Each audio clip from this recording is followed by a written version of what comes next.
Okay, we're at 11 o'clock. We've got a quorum. Okay, we'll get started. And just as a reminder to everybody, please, when you speak into the microphone, you've got to push that button. So just so you know. Okay, we will call the meeting to order. And who's doing roll call? That's a very good question. I think I'm going to have to do it just by winging it. So Okay. That sounds good. I believe we have all members present. I'm trying to think if we're missing anybody. Does it look? Yeah, we do. Okay, very good. So we'll say that Ed is absent. Autumn Klein, Here. Matt Broussard, Here. Dennis Gallagher, Here. Margot Christensen, Here. Jim Dawson, Robert Coombs, Here. Tamara, last name, please remind. Burks. Tamara Burks, Here. and Nick Medina. Okay, everyone's present. We do have the excused absence for Ed from the Phippen Museum. Okay, we will move forward then to our discussion items. First, we have a presentation from Candace regarding Pure Imagination. So come on up, Candace, and let us know what's going on. Thank you. Good morning. Nick, I'm sorry. I don't think you were seated.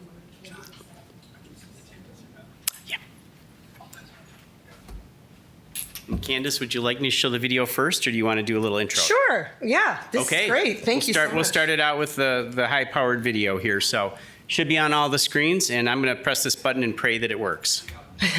This There is we a go. video that compiles the last couple of years.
Thank you, John.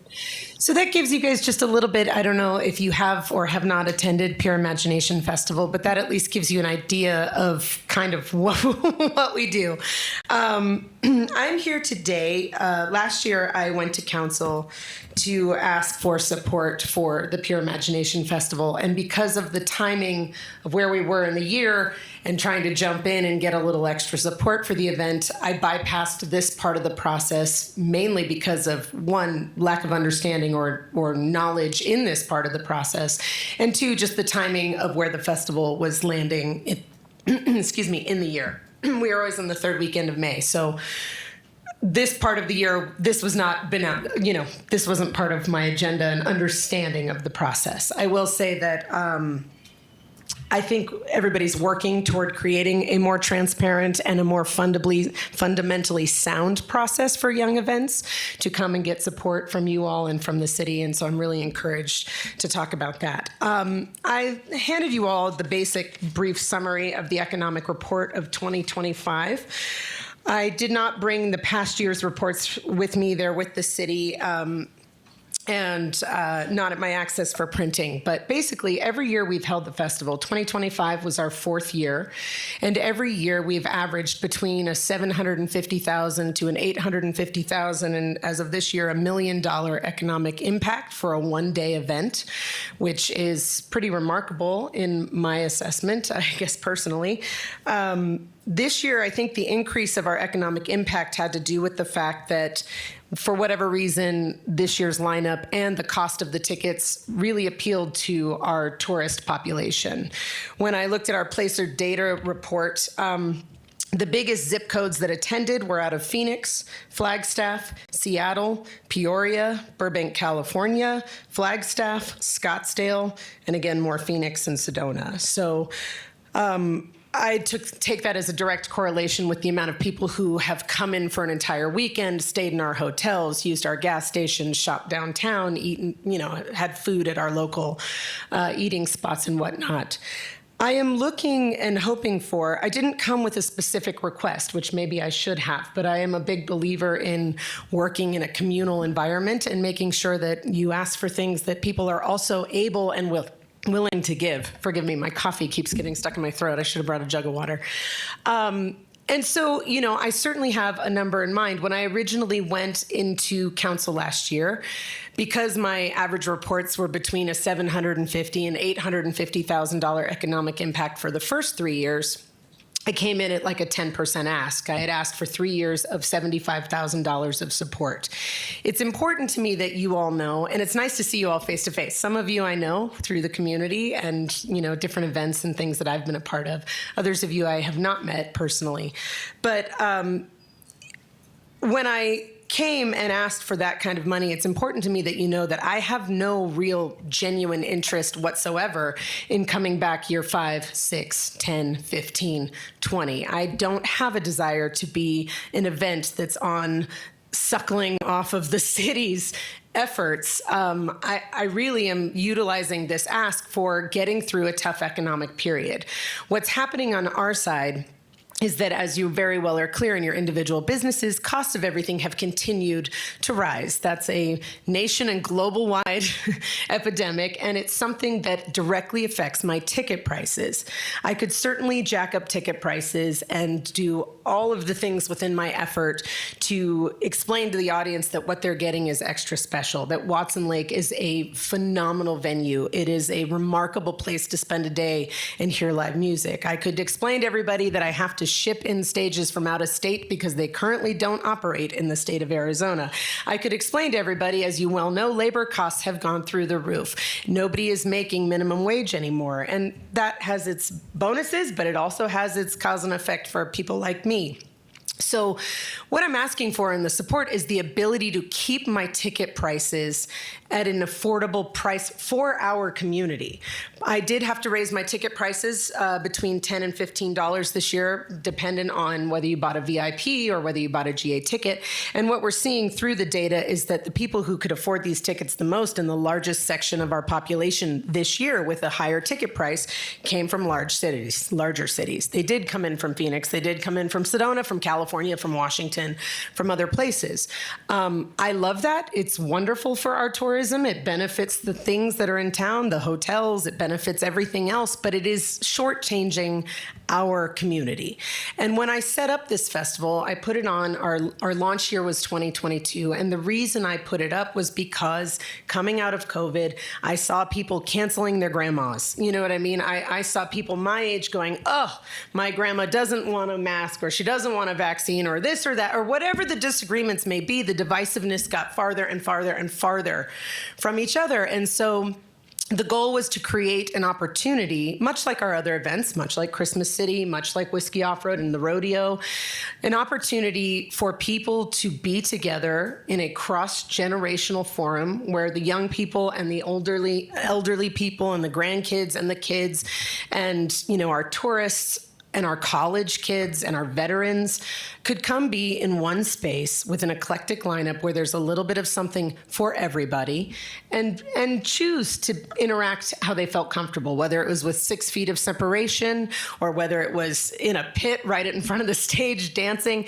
Everybody had the opportunity to reconnect. And as a professional musician, I have seen over my life what live music and art and culture do to a community when they are all looking at the same thing, having a vibe. And I should have brought it, but I have this wonderful image of 4 cowboys, probably straight up rodeo cowboys, a Prescott College student who was sizing up in a very generic way, very much a young hippie, and then, a retiree all in one photo, dancing arm in arm to this artist that we had hired a couple years ago named Fantastic Negrito, who won the NPR Tiny Desk.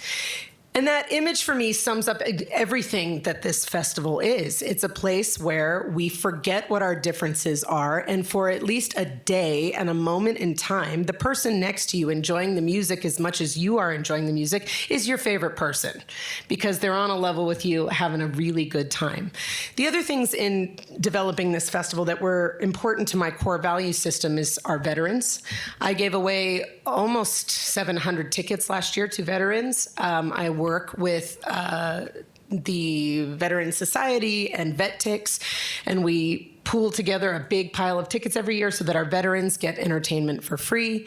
I allow children 10 and under free because I know that families can't always afford daycare for their kids, or maybe they don't have in-laws to watch their kids, and a lot of people would like to share the experience with their children.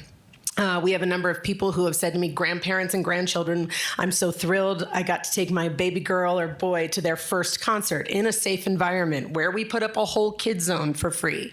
And so this festival has been built on the idea that we can accommodate everybody within our community and our tourists and benefit our city and do wonderful things like be eco-forward. We require all of our bars and food trucks to use compostable and biodegradable materials. We are fanatical about cleaning up our space after the event. If any of you that know me personally, I am out there Sunday and Monday with tweezers, picking up every last, if the crews didn't get it cleaned, you'll see me by myself or with a couple other friends picking up every last iota of trash. Additionally to that, I also really work hard at including our Native American population. I've worked with the Hopi tribe and the Yavapai to have them come every year, open up the land, bless it for everybody, encourage warmth and creativity. From a place of our Indigenous foundations. This year I partnered with the Western Heritage community, and we had you all come in and do the entry, and we had the Shady Ladies, and created a lovely environment with replicas of the women of the past that have pushed the arts forward. I'm not trying to toot my own horn, but I go above and beyond to incorporate as many corners of this community as I possibly can. And I think it's reflecting in our numbers and our attendance and the fact that it's grown year over year. Where the struggle is, as I said before, financially, is that my costs keep going up, but I'm working really hard to maintain my ticket prices down. And those two things don't equate a whole lot of profit or revenue, as many of you know, you're business owners. If anything, we've operated a loss every single year, which is a risk I've been willing to take on my own. However, it's getting to a point where we're just about to turn that corner, and I do need some additional support to keep this going. Right now, we're not looking like we're going to have a 2026. Because of the nature of the world, we are very hell-bent and intent on a 2027, but we've had a cumulative loss over 4 years of about 1.5 million, which in festival world is incredibly small, funny enough. I am actively working for partnerships with larger corporations and people that can financially support this festival in ways, in infrastructure that I can't single-handedly do. If I have a larger corporate sponsor or partnership, things like stages are very easy. They have them rotating around the country for other shows, gigs, things like that. That takes $200,000 off my bill. That alone is exponentially a struggle to keep up with. So what I'm asking for, and in a collective group setting, is what can the city afford for a short-term period, whether it's a year or 2 or 3? I really don't want to go past 3 years. That's not my goal. I would like us to be able to turn the page and have an event that we know is sound and sustainable. That's the goal of starting any business, obviously.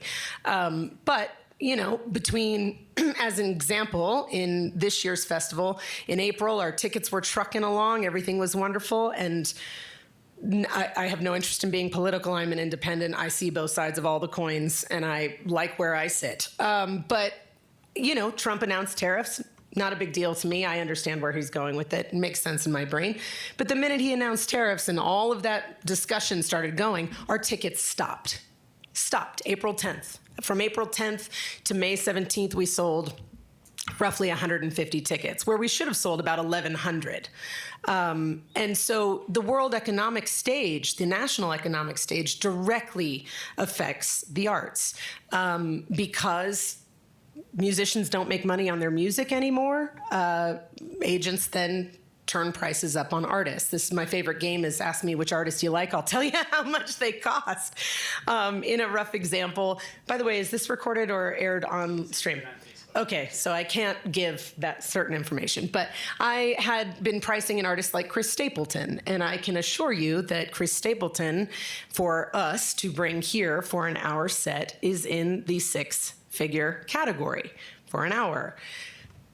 This is not something I can do with a $100 ticket unless we want to somehow magically create 50,000 people who can fit in Watson Lake Park, which I also don't want to do because it's fantastic the way it is. So what I'm asking for in a collective and communal way is, how can the city help me a little bit so that I can continue to bring an event that feeds the city in our economic impact, in our tourism impact, and provide something for every generation that lives here. I know that this has become an event that people absolutely love. We don't have anything like it. The Findlay Toyota Center does not bring the artists that I am aiming to bring. And I've built a great relationship with them, and I have plans on expansion, which I'd love to talk to you about. I would love to see this festival grow to be about a week long. Not a week long at Watson Lake. What I'd love, this is just my creative brain, is that your Monday to Wednesday, I'd love to see our venues in town hosting up and coming acts. That's a part of the festival, so people are encouraged to stay downtown, walk the city streets, go into the venues, be more in our downtown square along with all of our other events. And then you have your Friday kickoff concert at Watson Lake and a Saturday all-day festival. And I have worked with so many of our local businesses and contractors that I know that there's an energy and an interest in that. And so what I'm asking for is just a little support to ride the tides of an ever-changing world to get this festival to sustainability, to which I hopefully never have to ask you for any support again, which was always the goal in the first place. But here we are. And so at this point, I just don't see the benefit of it going away when it has so much to offer. And so if there's a lane where we can work together on a short-term partnership, I'd love to explore that. And I'm hopefully doing this through the right process and doing it the right way. I have had support from the city in the past. I believe in 2024, we had about $3,500.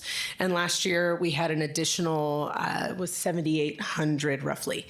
And so forever in gratitude for that. I utilized every dollar of that. But like our other large scale events, that doesn't really, that pays for 1 trailer, 2 trailers for our artists, which is wonderful. And again, I don't say that without any gratitude. I am deeply moved that I got any support at all. However, I am looking for more. And I would like to know the process of either a contract with the city or if it's not a contract with the city, if I come back and ask for a specific amount, if you'd like to recommend an amount, I want this to be something, as I say with everybody, I play nice in the sandbox, and it's important to me that everybody feels good about the whole endeavor. The festival was designed for that, to make everybody feel good and feel like a winner and feel as though there's something to grasp onto with a little bit of hope and joy. So that's where we are. So to clarify, Yeah. Candace, you're definitely not going to do a 2026 festival, or you're still thinking about it? Well, I'm in the middle of negotiations with hopefully larger partners. My concern and the reason why I've had some reservation on larger partners is just that I know Prescott better than corporations do. I want to ensure this stays something that is good for our community. I want to ensure that I maintain a control ownership so that we're not pushing the boundaries beyond where anybody is comfortable. I have no interest in having an 80,000 person festival with EDM music till 4 a.m. These are the things that I'm very clear on. And so right now, dependent on how those conversations go, again, timing. Normally, right now, I'd be putting in contracts for artists for a January announce, and I'm way behind that ball because I don't have the starting funds to be putting out those. So as of now, I would say it's a 70-30 of no festival. I would love for that to change. I don't want to skip a year. I think that doesn't do anything for the festival. You know, personally, I think people like momentum and they like counting on things. But we have to do what we have to do and be fiscally responsible and do our best to come back better and stronger in 27. Let's go to a few questions, if you guys have any. We have a big agenda packet, Yes. so we've got to move along. So does anybody have questions or comments before we make a recommendation? I just think it's been a super event for the city of Prescott for sure. Yeah. Me running the visitor center, I can tell from all the folks coming in and all the questions before. A little bit concerned about a break for the year. If you don't do it in 2026, that could be a problem for 2027. Yeah. From what I see with different events when they're going back to back to back, since you have been doing it for four years, right? Yeah, we put up the 4th year in 2025. Yeah. So that's my only concern, and I understand everything going up. We go through the same thing with the Bluegrass Festival and you name it. So, Yep. but anyway, it's been. Y'all know. I hope it goes on because people are already asking about it. So, Yeah. So thank you. Thank you. I guess my question is to John. What is it about this event that makes it different than the events that we sponsor through the tourism grants? Specifically, probably the boot drop would be a good comp in terms of attendance that comes in. So what would separate? I know that's not what the No, yeah. festival is Yeah. asking for, but Sure. what is it that would separate this in terms of how we make decisions? That's a good question. I mean, there are many similarities in terms of how it operates and the impact on the community. Some events like Bluegrass Festival are free, some are ticketed. You know, we have Big Sting, which is a ticketed event, which supports nonprofits. So it's very similar from where we're sitting in that standpoint. But I do think what makes it a little different is the process that we went through last year. And the fact that we did go to council. You actually all kind of gave some input. It went to council. Council approved the 1 year. So the process was different. But in terms of an event and how it impacts and things like that, it is a high performer in terms of the tax and the taxes generated and all that.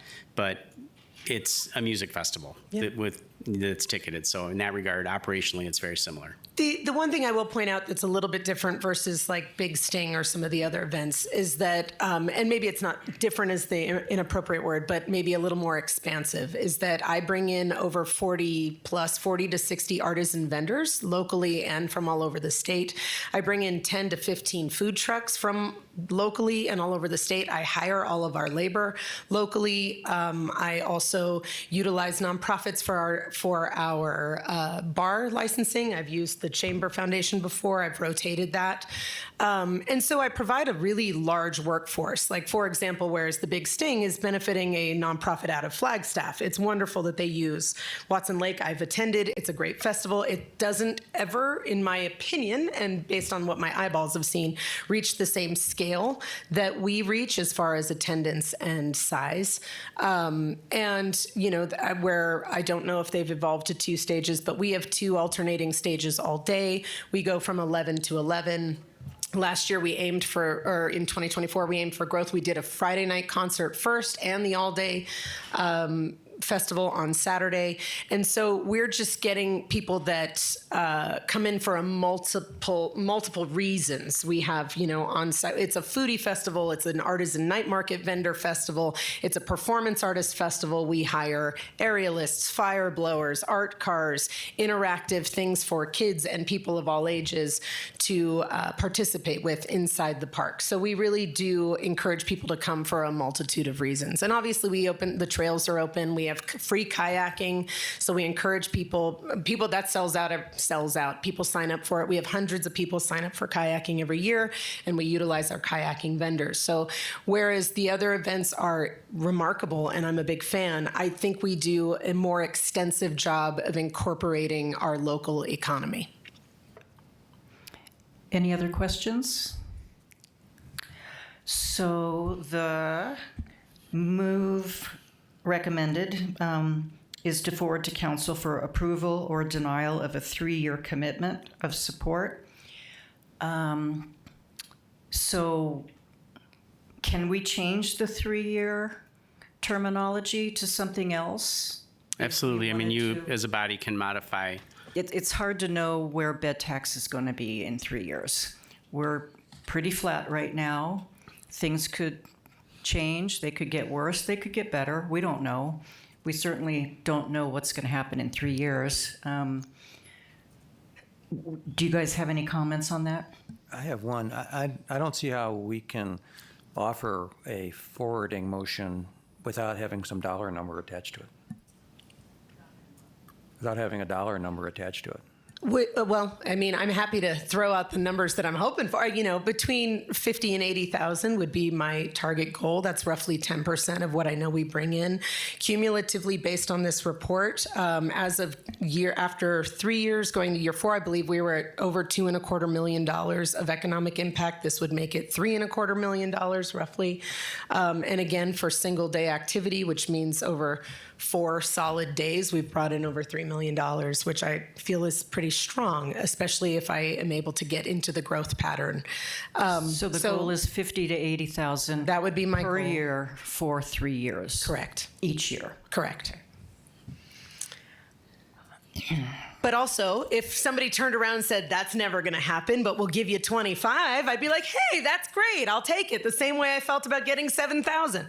Hey, I'll take it. It all helps. But that would be the goal for a short-term run. Yeah. Okay. My only comment is that our bed tax is pretty small. Yeah. And it just, we're so tight on every single line item, and we don't know what the future's going to hold in the next couple of years. Sure. So that's my only comment. Well, for whatever it's worth, I do know, I think from other reporting I've seen Sherry do, that there's always been a nice little spike in May on bed tax and hostel stays, because I think I'm the only event of this size and scale that part of the year. So hopefully that's helping the 12-month plan.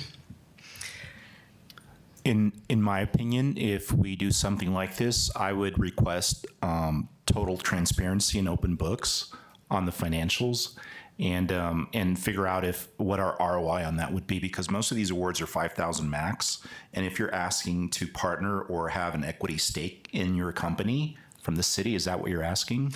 No, I'm asking, I think, based on what I've seen in other experiences, for a short-term general support of keeping an event open that benefits the city. I know that Whiskey Off-Road gets a large lump amount of money for doing wonderful things. I think that's fantastic. I'm asking, obviously, for less than that and for a shorter amount of time, as I believe that's been going for 20-plus years. I am open to a contract, opposed to a grant cycle. And I don't know, again, I'm learning as I go, so forgive me for not having my civics down to a 200% understanding level. But, it's one of those things where if it were a contract, I'm happy to open the books. I think you'll find them a little bit dismal, but by all means, I'm happy to share. Are you a nonprofit or are you an actual No, business? we're a business. We're a So for-profit. you're in it for profit? Yes, we're a for-profit. Okay. Yeah. Okay, that's what. And so the goal, obviously, is the support through the turbulent times. We believe we're at the tipping point within festival realms. Usually it's a 3 to 5 year tipping point into profitability. That's a very standard new business arc. Obviously, we just put up year 4. So we're in a close proximity to turning this thing into a better situation on our end. Again, the goal for me is not so much about, I haven't taken a paycheck this whole time. I do it for free. I believe in what it represents. It's a passion project of mine that I want to see in my own city. However, the reality is that we need to get to that tipping point. Okay, we're going to have to move along, or we're going to run out of time here. Do we want to make a motion to move this forward to recommend to council for approval or denial? And do we want to change our recommendation for 3 years to something different? What do you guys think? We just need to move along here. And if a year by year is more appropriate, I'm fine with that. If you wanted to move it to a 1 year versus 3. Can we table this for another meeting? Because I think there's a lot more to discuss on this. So here's a possible way forward, and I mentioned this to Candace. In the midst of all this, right now, the city manager's office is developing a policy for how to fund events, and it's based largely on metrics, many of the things that Candace talks about: performance, economic impact. The plan would be to bring that policy back to TAC, hopefully at the next meeting, review it, approve it, then it goes to council after that. That policy should give all of us a lot more guidance on what's an appropriate amount based on performance metrics. And it takes a little bit of the guesswork and a little bit of this, well, how much, what makes sense, what doesn't make sense. So assuming that moves forward, and given the fact that it sounds like the event may not take place in 26, that takes maybe a little time pressure off. Mm-hmm. So maybe your motion is to direct staff to, work with the event organizer on a recommendation for council at a later date, something like that. So you can direct us to kind of do the work. I like that idea. We've got a little time to talk about it. We don't know how much money we have. We don't know what the budget is for next fiscal year. There's just a lot of unknowns. So I do like the idea of maybe tabling this and talking about it. There's no question that your event is fantastic and it draws great economic impact. It's just that bed tax, our little budget, is such a small pie that we just are spread so thin. Right. And that's what it comes down to. So, but I do like the idea of talking about it again. What do you guys think? Sure. Yeah, do we need a motion? You should do a motion to table. Okay, do we have a motion to table this for now and talk about it in the future? Can someone make a motion? Make a motion to table and talk in the future. Thank you. Do I have a second? I'll second. Okay. Any further discussion? All those in favor? Aye. Any opposed? Okay, motion passes to table this, but we will definitely talk about it again in the near future. Thank you for your time, everyone. Okay. Okay. Moving on to item B. Okay, so this is another video. We're doing 2 for 1 today. So just to give you a little heads up, staff has worked real hard to create some new content, new video content to help continue to promote our destination. And this was actually from the meetings and events video production. So we're going to go ahead and I'm going to press the right button this time and we're going to make this video happen.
So this is some of that video you might see was filmed very recently, the Prescott Events Alliance.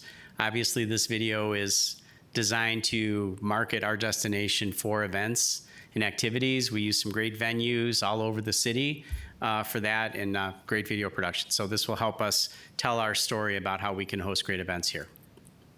Any questions? Okay. Okay, grant allocations. Okay, you still got me. So in your packet, there was a report that was put together. This is basically the allocations that were awarded through the TAC grants. So just to give you all a summary of what you approved, I know you went through each one case by case, but as you know, from a process standpoint, these were approved by council all in one meeting in July. We are in the process right now of kind of writing the contracts and getting them out and then getting the payment out. So Arlie's been working really hard on the contract part of it. Just some highline information. I think that the highest TAC grant award, of course, we know that 5,000's max. We know that the requests are usually higher than that. I think the highest was just over $4,050 for the marathon. So that's interesting. 4,400. So, oh, I'm sorry, boot drop. That's right. Yeah, Whiskey Road boot drop, 4,400. So that was the highest. Thank you, Jim. Appreciate the fact check. So very in line with what we've done in the past. We did see some new events this year and some drop off, but that's kind of the nature of the TAC grants. But any questions about this? Again, it's been approved. We're in the process right now of communicating with the event organizers, getting those contracts signed and then paying them. Just wanted to make you aware. John, I've got one for forward Yes. planning for as we go through the grant process. This year we had 2 events. I think the Southwest Championship was a sporting event, right? Was that a sports event? Southwest Championship. And we also had the camp thing, the one that was a flute and camp or something like that. And there was quite a bit of discussion about that as to whether they fit the criteria that we set for tourism grants. Going forward, I think we need to spend time about what does qualify and what doesn't qualify for a tourism grant relative to, are we just funding, do we just care if they fill beds, that's fine, it doesn't matter what the intent is? Or do we have a more tourism purpose in terms of visitors who come for entertainment and festivals and stuff like that?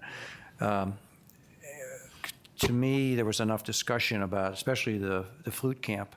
Does that set a precedent that every camp that in town can apply for a TAC grant because they fill some rooms? So is it just rooms we're talking about, or is it also the content of the tourism? And I think that's a future discussion we should have before we get into the grant process next year.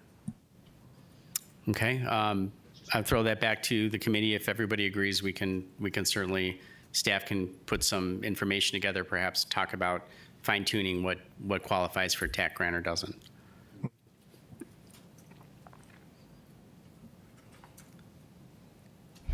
Thank you. Okay, thank you. Okay, next is item D, Canadian travel trends. Me again. So I think at the last meeting, there was a request for staff to just provide some reporting on trends, travel trends specifically related to Canadian visitors. And we did provide in your packet a report from Arizona Office of Tourism, quite a lengthy report and extensive.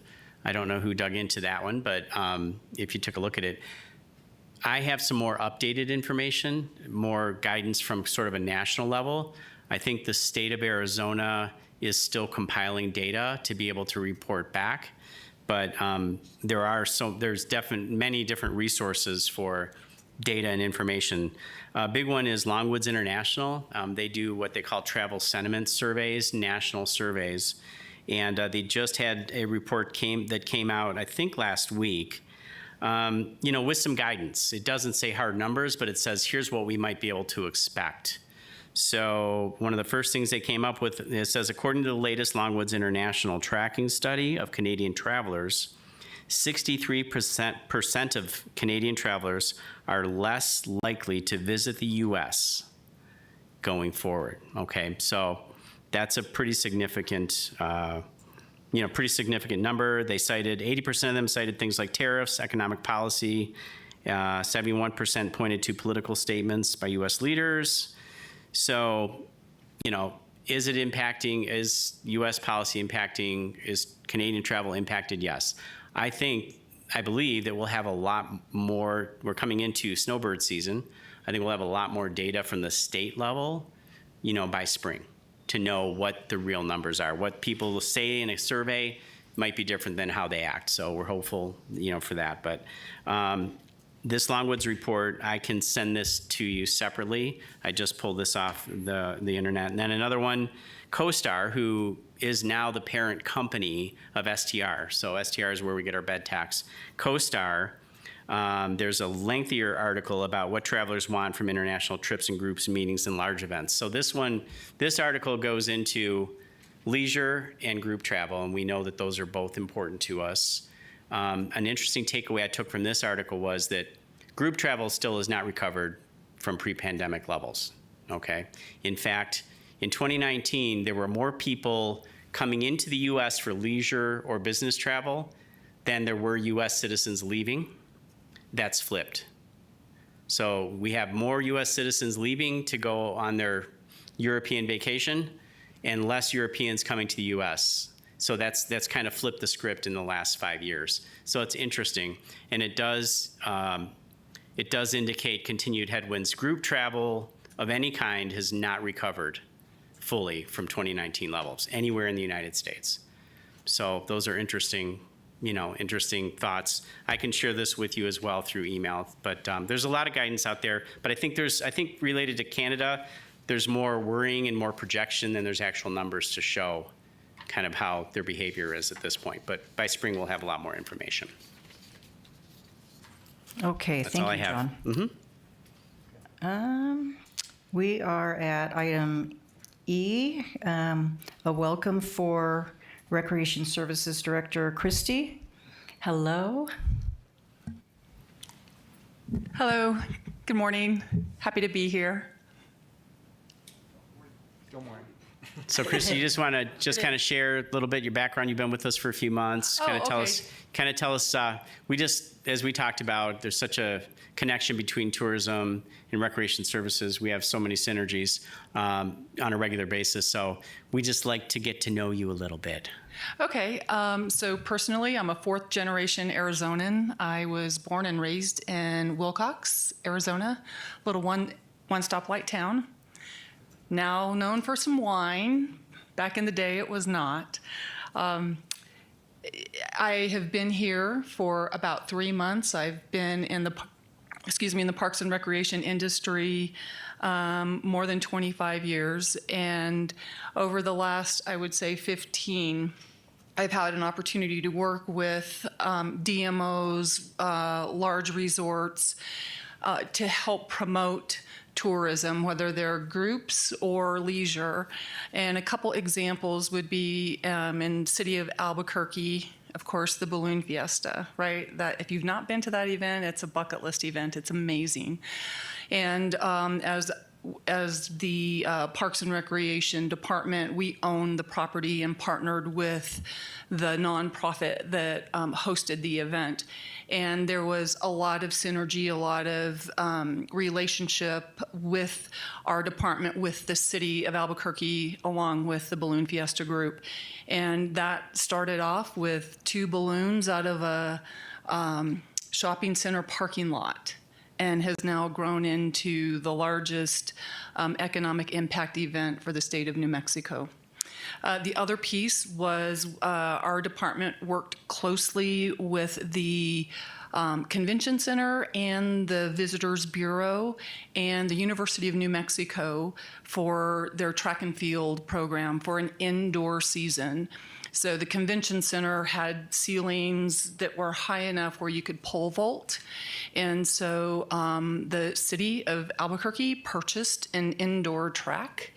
And my team would build this track. It's kind of this ramped track. It was amazing, and throwing areas and jumping areas. And we worked closely with the university, and they hosted the events. We had NCAA championships there. We had WAC championships. We hosted youth track and field.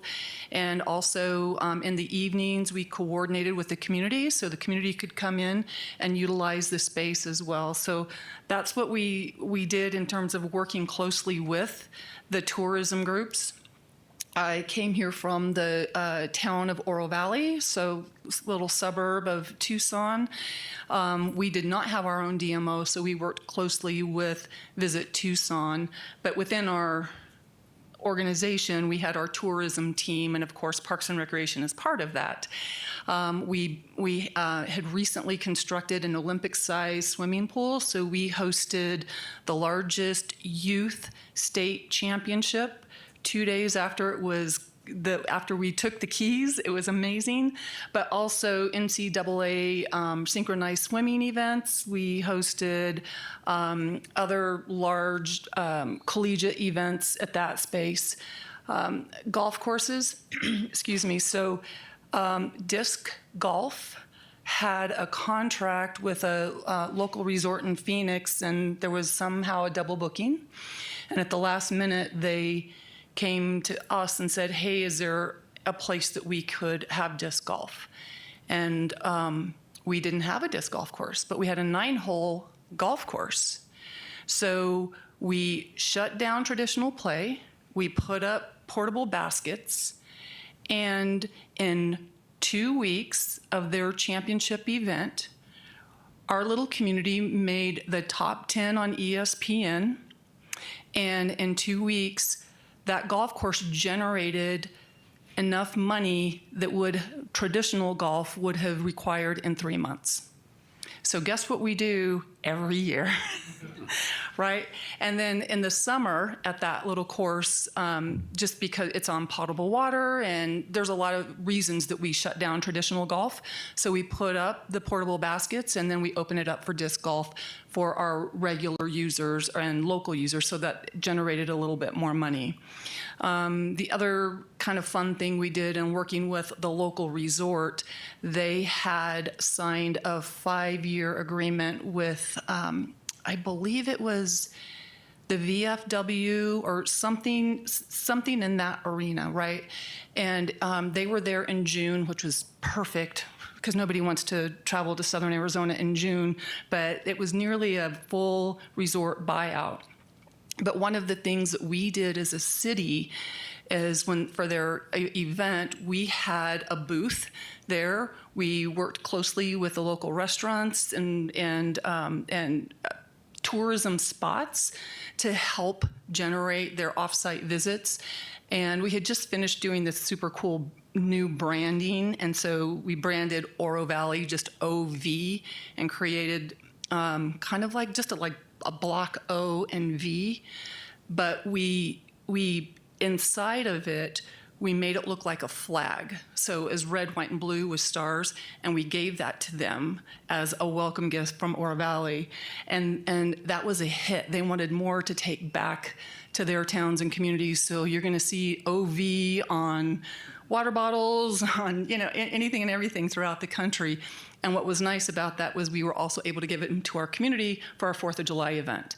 So I have a really deep experience working with the tourism industry and really highlighting the assets that our community has. And it's also a balance because they're community assets, right? So we want to make sure that we're not prioritizing visitors. We need to make sure that we prioritize our community and our residents. And so it's a balance, right? And so that's always a tricky thing in this industry, but I look forward to working closely with John and Christina and you all and seeing what we can do. So that's me. Well, thank you very much. Welcome aboard, and we look forward to working with you very closely. And feel free to come to this meeting anytime you want to. We'd love to have you. Thank you. Any other questions? Yep. Yes. Hi. Okay. Oh, hi. Great presentation. I think great things ahead with your background and whatnot. It's wonderful.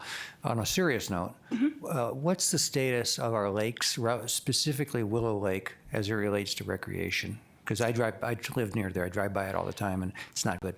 Yeah, the water's levels are extremely low. We are yesterday at the city council meeting. Excuse me, I came from a town, so sometimes I misspeak. The city council meeting. We're working on a Willow Lake management plan and looking at recreation as well as just the health and welfare of the property. So looking at ensuring that we're keeping it clear and clean while at the same time paying attention to our wildlife that's out there. So right now we're working through that study, but the water is very low. So with the low water level, I'm sure that's affected kayaking. Has that had any effect on the outside vendors that are in the kayak business in terms of your contracts? Our contract is at Watson and Goldwater. Willow is just Correct. It's individual. so if you have your own kayak. So there's other places to go. Goldwater looks fine to me. It's just down. Yeah. Any other questions? Nope. All right. Thank Okay, you. Thank you very much. Bye. Okay, I think we're at staff announcements. And on my list here that John gave me, we have airport listed first, but I don't believe we have anybody from the airport. Is that correct? Nope. Okay. Recreation Services, Ryan.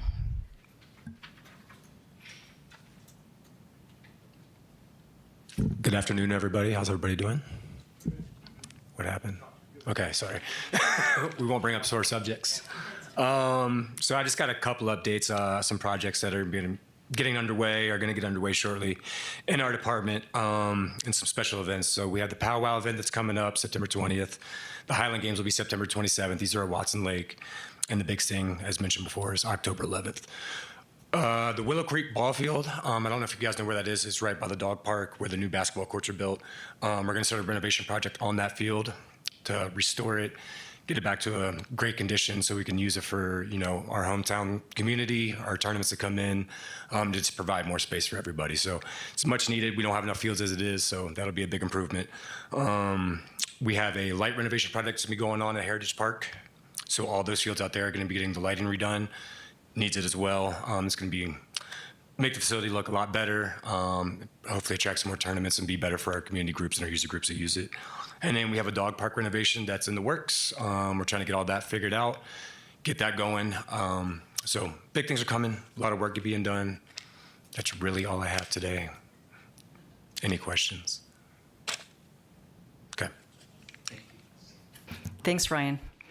Okay, up next is marketing and destination engagement. So Heather and Arlie, whichever way you want to do this.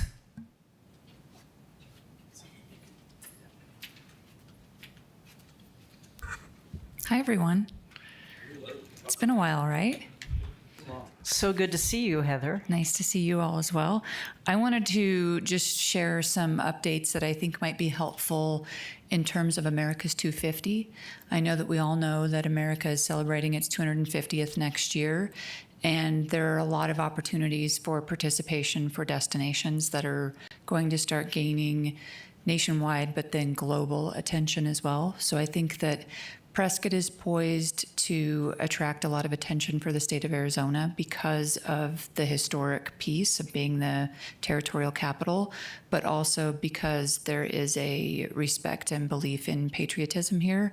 And I think that red, white, and blue transcends international visitation as well as domestic, because sense of pride and place are something that everyone can celebrate. So I wanted to just call out a few things with the Arizona 250 project, but then also the Americas 250 project. So there is an America's Potluck that's taking place on July 5th, and the state of Utah is leading that charge, but that's something that they're encouraging every state and every destination to participate in.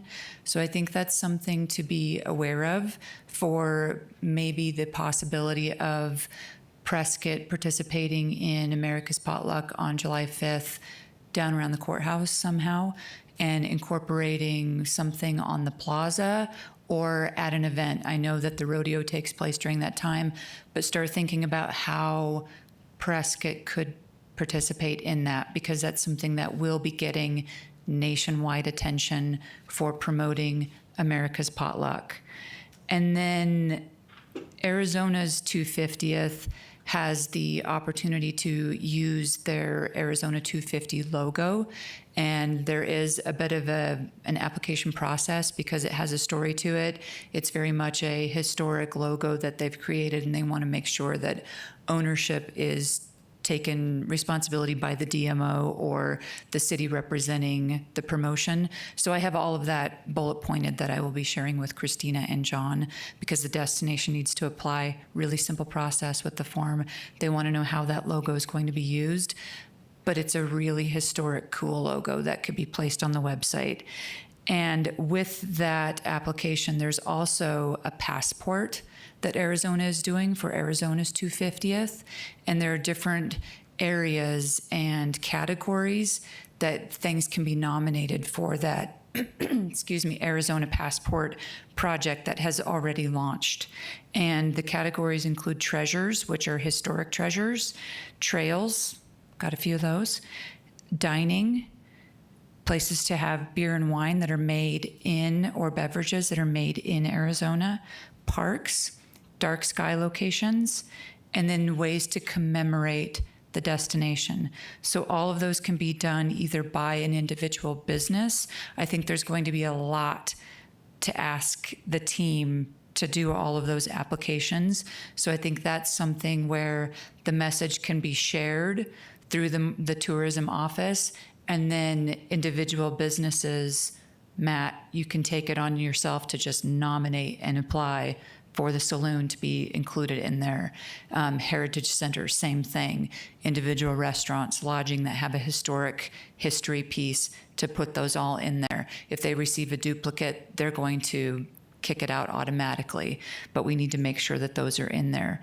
There's also a piece for nominating local unsung heroes who have an American historic piece to tell, but incorporate that into Arizona.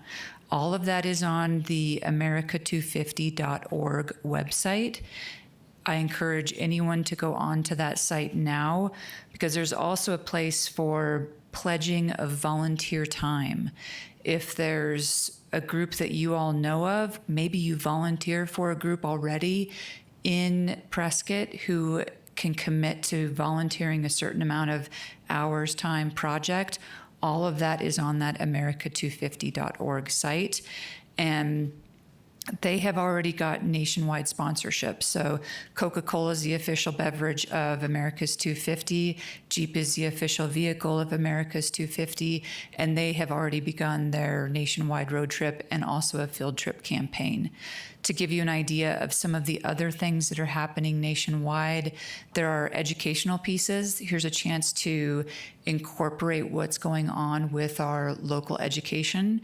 And if there's an essay contest, a poetry contest, something like that, that can be incorporated in with history for Prescott and Arizona, here's a chance to start telling that story and getting some free publicity and press from it.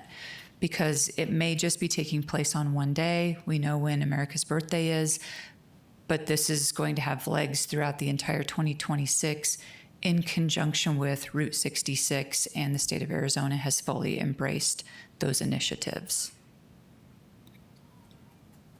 And I did want to just piggyback a little bit off of what John said about Canada. And I think that it's something that we all need to be aware of. The Arizona Office of Tourism is not going to be changing their efforts in terms of international outreach, because we have to look beyond the current political climate, and there already election will take place in 2028, and we have to start looking at a long-term, really strategic plan, and that's what Arizona is doing.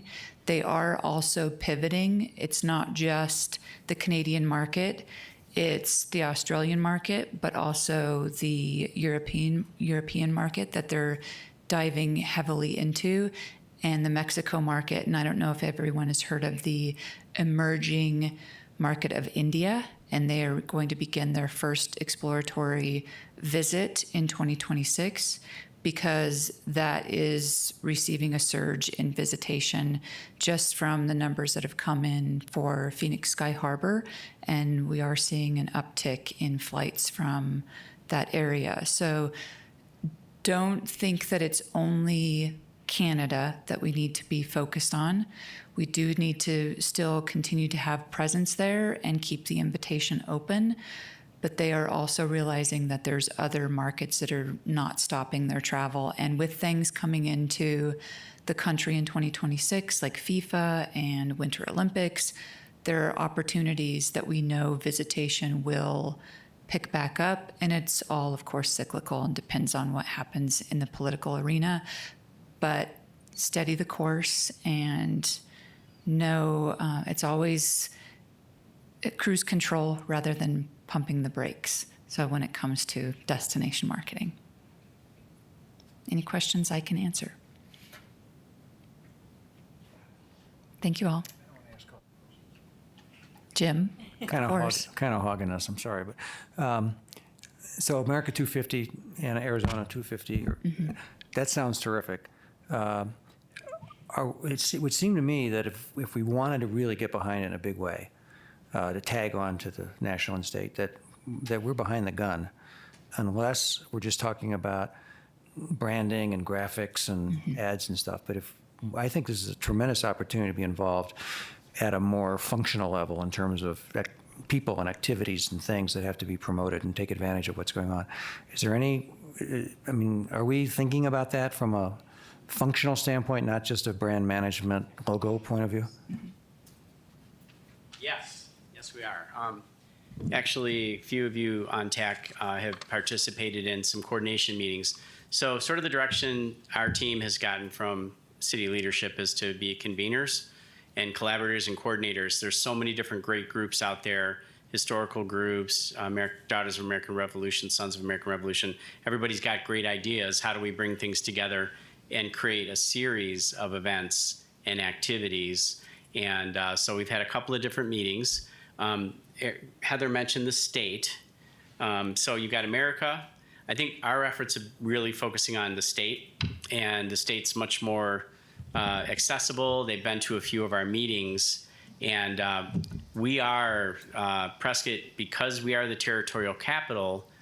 We're the first in, if you will. So I think we're getting some great collaboration from the state on exhibits and displays, things that'll be coming here. So we'll have a lot more to talk about. But working with, Western Heritage Center, working with Charlotte Hall Museum, speakers, different types of activities that we can pepper throughout the year. And certainly, Dennis, if you have anything to add, some ideas, some things that you've heard, or Matt or anybody. Just that this past week, we've already had a America 250 meeting. And then I think the day or two after that, we had a Route 66 meeting. Hopefully we'll have more people show up next time, add to the list of attendees. But there's a lot of cooperation, a lot of partnering with various groups, getting sponsorship, that sort of thing. So we're a little late getting started with the America 250. I believe some states started a year or two back, but I think we can put something together. One thing is they were talking about the kickoff in Prescott. I'm not sure exactly what that entails, but it's fitting because we are the first territorial capital and all the history that's based here. That's all I have. So we're getting caught up, definitely, with direction from the state, but there's a lot of people that are keen on history here. Stuart Rosebrook with Charlotte Hall and Dennis and others that are interested. What we've challenged them to do is come up with ideas, events, activities. Let us put a calendar together of events as we go through the year.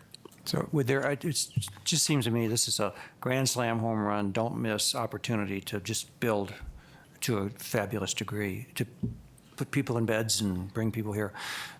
It also has to be advertised. So would that be a role that you see TAC? Yeah, so the way we're positioned, we're not just conveners, but we're going to be, if there's a calendar of activities, once that starts coming in, that'll come through Experience Prescott. So we'll let the world know what's happening as the plans come in. And we do have a modest amount for a marketing budget for this as well. So I think the state's going to help us out as well, to Dennis's point. If you imagine the state having a kickoff event for America 250, we are told, and I can't confirm, but it will be in Prescott. We'll be the first, if you will. Do you think we should have a press release before there's a calendar just to generate more interest and invite more organizations to participate?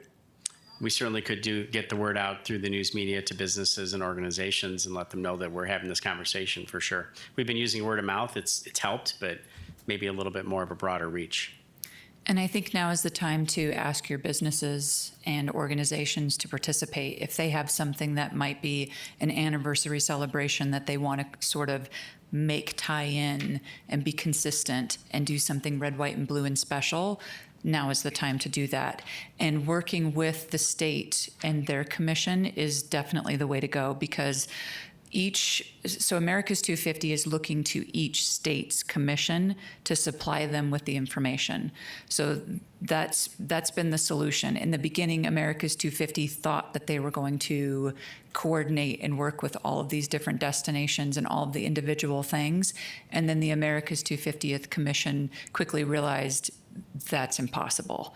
So they put it on each state to come up with their individual commission. So now having it funneled through this way, you're able to submit all of your information to them, and then it's the state's responsibility, that commission, to funnel their information to the country. So when you go on America 250 website, you're going to see different calendar of events information that's plugged in. That's where Arizona's commission is going to then filter their information through there. So that will help get that additional nationwide exposure. But now is the time. Ask your businesses, ask your community, what can they do that's different? What is the rodeo going to do that might be somehow red, white, and blue special that could then give another reason to extend the stay pre-post rodeo when it's not busy, and those kind of filler times that you could boost those times. So and to your point, Jim, I don't think that it's too late, because I think everyone is planning the party right now, and it's just who's going to get their invitation out first. Yeah. Okay, very good. Thank you, Heather. Thank you all. Really good to see you. Arlie? Okay, I've got all the numbers for you guys for our website and social media during August. So we can just dive right in real fast. I do want to add, as far as the America 250 or the Arizona 250 passport that Heather mentioned, our team has been working on that. I've submitted anywhere from 10 to 15 different locations, whether that's recreation, restaurants, different things. If you guys have any ideas you'd like submitted and you just want to send them to me, I'm happy to do that. So just send them my way and I'll get them submitted for us. So diving into the website first, our number of active users was up 3,000 from last month. In August, we had 17,000 active users. We had 225,000 conversions, which was up 30,000 from the previous month. New users, there's 13,000 come organically, 2.5 thousand come directly, and 1.9 thousand come from referral. Our top campaigns are from Google Ads, City of Prescott website, the AOT Co-op, and Sparklight Advertising. Users by country, the top one was Canada with 31, Germany with 17, and the UK with 15. And then last meeting, there was a request to dive more into cities, specifically Denver and Los Angeles. So going first with who we're going to be watching constantly from January 1st to now, the top city has been Phoenix with 32,400 visitors. Then Los Angeles with 3.9 thousand, Las Vegas with 1.6 thousand, Tucson with 676, and Denver with 349.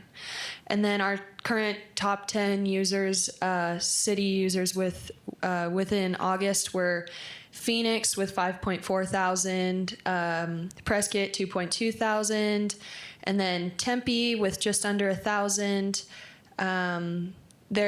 The next was a no set location, so there wasn't any locations on, but 672 people. Los Angeles 605, then Prescott Valley with 566, Mesa with 338, Las Vegas 258, Flagstaff 228, and finally Bullhead City with 216 users last month. And as always, our top webpage of the month was our upcoming events with 4.5 thousand views. Now looking into social media, our Instagram total followers has grown about 400, and we're just under 14,000. We're at 13.7 thousand, so we're getting close. And then total post views last month was 276.4 thousand, which was up almost 11,000 from July.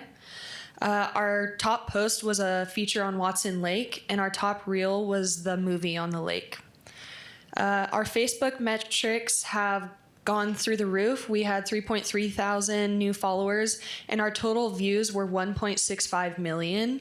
Our team credits that to the Whiskey Row Penthouse video, the Air Village feature, and the Labor Day weekend activities, so that was a huge win for us. Pinterest, our total impressions are about 5.2 thousand, and our total audience is 2.7 thousand. YouTube Shorts, our total impressions are 48.6 thousand, and our total watch time last month was 60.2 hours. And we featured 24 businesses between individual highlights and compilation posts. And so overall, we just continue to grow, and yeah, just a lot of exciting numbers. Facebook was the biggest win by far for us last month, and I will provide all of these numbers to you guys after this meeting. Thank you. Very impressive. Any questions? Good Thank you, job. guys. Yeah, very good. Okay, Mike. Hey everyone. Let's see. So it was real quick since our last meeting, but a couple big events, staple events that we've completed and submitted proposals for.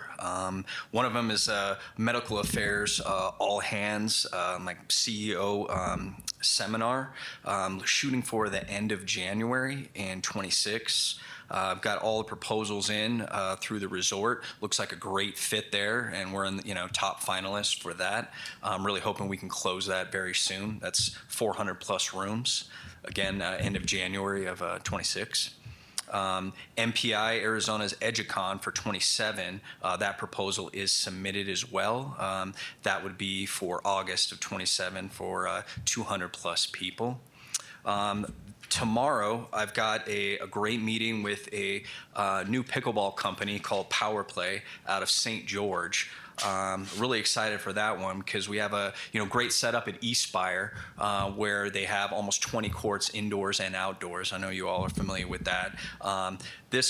What's unique about this organization, Power Play, is that they've really brought down the costs of entry and guaranteed games and the time in between games. So it's really conducive to all different types of players and groups that are really into pickleball nowadays. And they've got a great stretch of who they contact and the teams that come to play.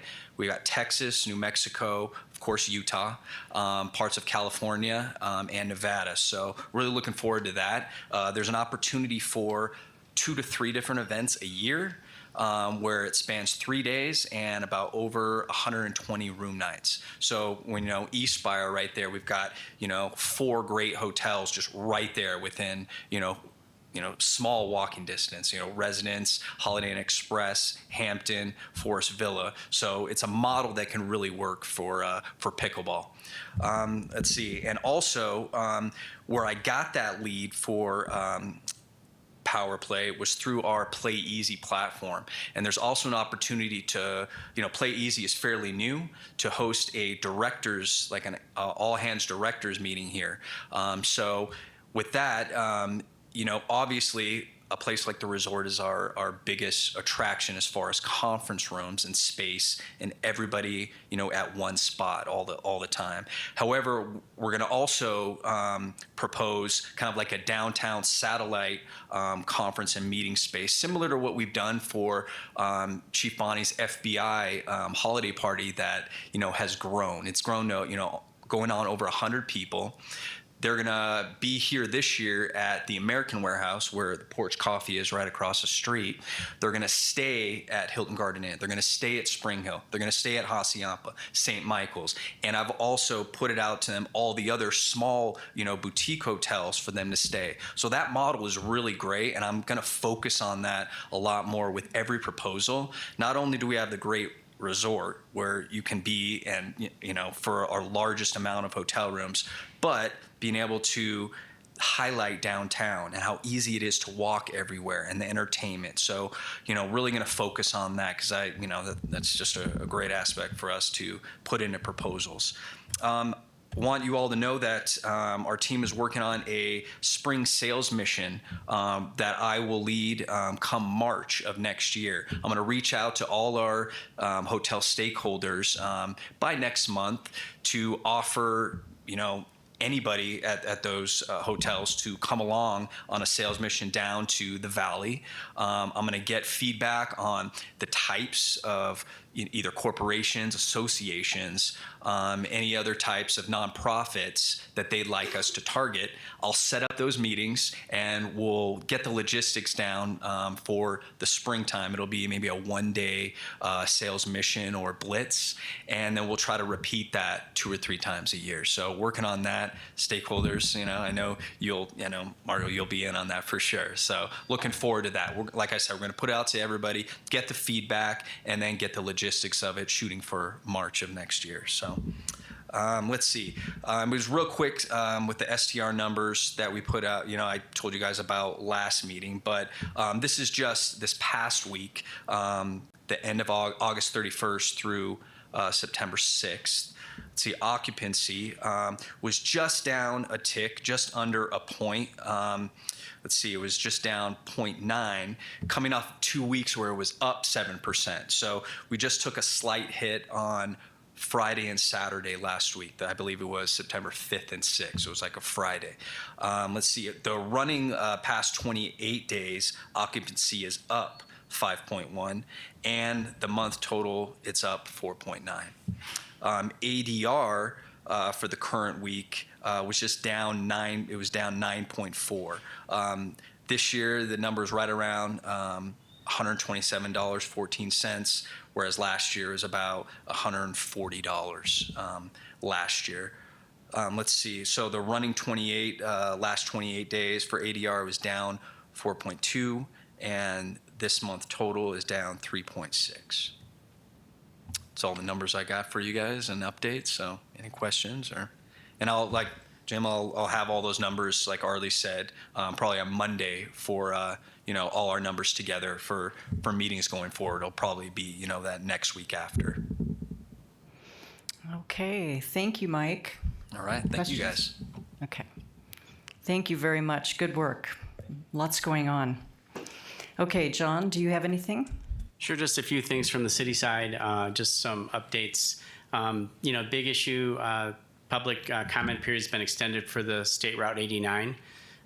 So we do have a great website for that, for SR 89, if you want to take a look at that. But the public wants more involvement. Council wants to hear more input as we continue this process of discussion. From the staff side of things, there's a couple of positions out there that you may have seen posted. One is for community engagement manager. I'm not leaving, but my role is going to shift so I can focus more greatly on tourism and economic development. So as the new engagement manager comes in place, that'll free me up to be more involved, especially on the economic development side, business recruitment, business retention. So excited for that. Looking for a finance director. I think that they've got some finalists picked out to replace Mark Woodfill, who's been here longer than just about anybody. So he'll be retiring in October, so working for a replacement for that. And then back on my side, we are continuing the recruitment for an economic development manager who would report to me and the deputy city manager to assist in those economic development initiatives. So I think that's what's going on from the staff standpoint of things. Any questions? Okay. Okay, thanks, John. Okay, we are at the point of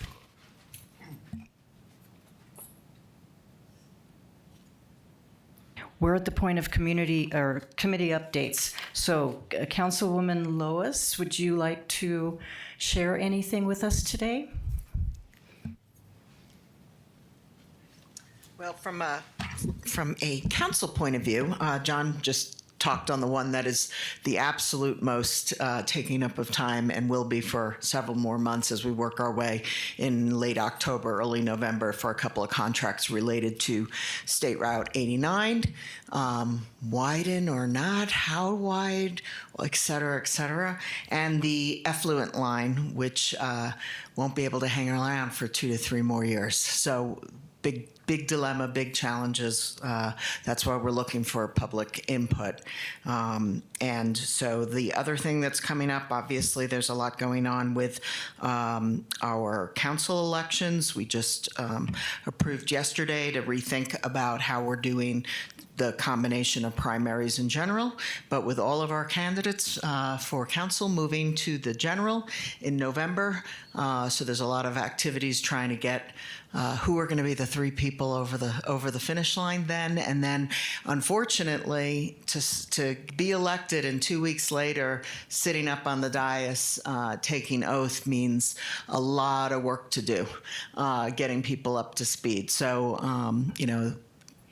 Kathy and I have already begun to start thinking about what are we going to do, not only just the normal onboarding that the staff does, but kind of like bringing this group together in December to try and start thinking about, what's our strategy and how do we work our way to renewing our 5-year strategic plan at the beginning of the year.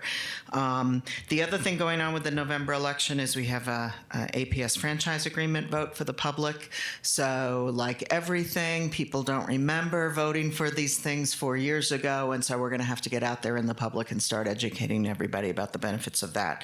And then the other thing that's really cool that's going on is all the different exciting developments that because of Prop 478 in the public safety area. So there's a couple of new trucks that are showing up and having some exciting things going on, but we also have a lot of decisions to be made about siting, property purchasing, all those kind of things. So big contracts ahead in the next few months as I look ahead. Any other questions? Cool, thanks. Good, thank you, Councilwoman. Okay, Nick, would you like to be next? Do you have anything to share? And we've got about 8 minutes left in our meeting, so we'll quickly go around the room with things to share. I don't have anything new yet, so. Tamara? Only thing I have new is I was on the steering committee for the Prescott Event Alliance that happened last month. And just thanks again to the Experience Prescott partnership on that. I know we got some great content. It was a really amazing event to participate and be able to get more around town and show other things. So hopefully next year they'll be able to do some even more amazing things to promote events and reasons to come to Prescott. Thank you. Robert? Just coming off our Prescott's Labor Day show, did very well. A lot of people on Sunday for one time. You know, we used to have that a 3-day show, so we took off the holiday so we could get a holiday, which is kind of nice. So Sunday was super, but the vendors were very happy, and it seemed like the folks were real happy too. We're getting ready for our last show of the season, which will be in October 4th and 5th. After that, it jumps right into Arizona's Christmas City. So check out all those events at our website at prescott.org. Thank you, Jim. I've already said too much, so pass. Are you sure? Okay, let's go this way to Autumn. I don't think I really have any updates. And neither do I. You don't have anything, Matt, at all? You're getting married. You're working on boot drop. Okay, we set a date. Okay. Hey, there you go. There's the date. Dennis, you've got something. Yes, I do. Boots on the Row, our next event, September 27th at the Grand Highland Hotel and Courtyard. It's been sold out weeks in advance, and along with some of our other events this year, which is great for us because it makes it easier to finalize things so we're not doing things at the last minute. Our expansion of the center, we're just probably by the end of this week or next week, we'll start moving some things into the new area, which was Board and Brush off the alley. That's going to be storage, conference room, and office. That'll allow us to have more exhibit space, clean up the center a little bit. And then we have a concert fundraiser November 8th, and that's going to sell out pretty fast. So I think that's about it. Okay, thank you, Dennis. I don't really have a business update, but I do have something on a more personal side to share that has to do with our community. As you all know by now, our former mayor, Greg Mangarelli, lost his oldest son, Cameron, this past weekend in a houseboat and drowning incident on Lake Powell. Many of us in this room are friends with Greg and his family, or have worked directly with him during his terms in office as mayor and even afterwards and currently.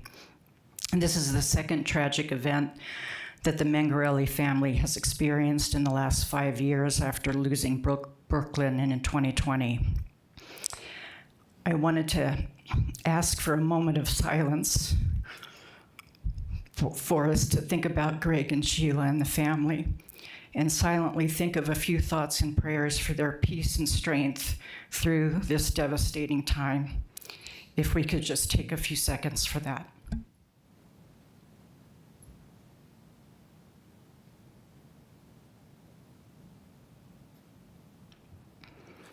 Thank you all very much for your thoughts. Do we have any other further discussion that we need to talk about before we adjourn? Well, thank you guys for your time. It's very important for us to get together and support the tourism office. They do a great job, and thank you all for your dedication and your time. So we are adjourned. Have a great day.